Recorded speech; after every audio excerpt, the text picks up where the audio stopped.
आसंता January 26 तारिख उपर बालीछात्र पड़िया रे आरंभ हेब तृतीय बारपाटी शिशिर मेला। तेबे एही मेला दीर्घ 11 दिन धरी चलिबो। एथिरे राज्य तथा देशर विभिन्न विभागरू हस्ततंत, हस्तशिल्प कारिकर एवं एसएचजी ग्रुप गुड़िक जोग देबे।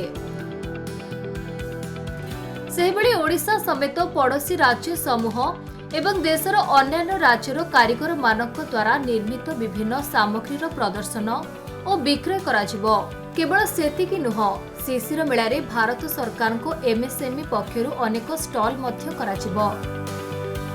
एहा सहित ओरमास डेवलपमेंट कमिश्नर हैंडीक्राफ्ट्स को पक्षरु स्टॉल लगाजिबार योजना रहिछि। अन्यपटे विगत 2 वर्ष भली चलित वर्ष मध्य अनेक सांस्कृतिक कार्यक्रम देखिबाकु मिलिबो। जो ऐतिहासिक आमर बालीयात्रा बारवाटी से बारवाटी शिशिर मेला तृतीय वर्ष तार आयोजन करुच्ची।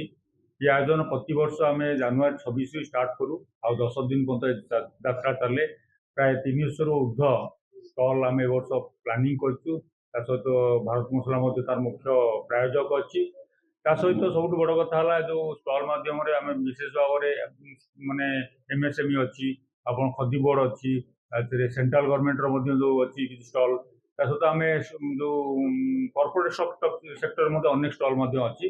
देखो कटक गोटे एभली जगह जो कि कौन भी यात्रा हो ग्राहक मान बहुत चाहिदा मिले। आपड़ जानते बार जमी आम बालीयात्रा भारत मसला गोटे भल सफलता मिलता सहित प्रत वर्ष शिशिर मेला मिले। तेणु आशा कर कटक सब किसी ना कि कार्यक्रम हेले बहुत कटकवासी उपकृत। कटकरू आरित कुमार महापात्र रिपोर्ट, खबर ओडिशा।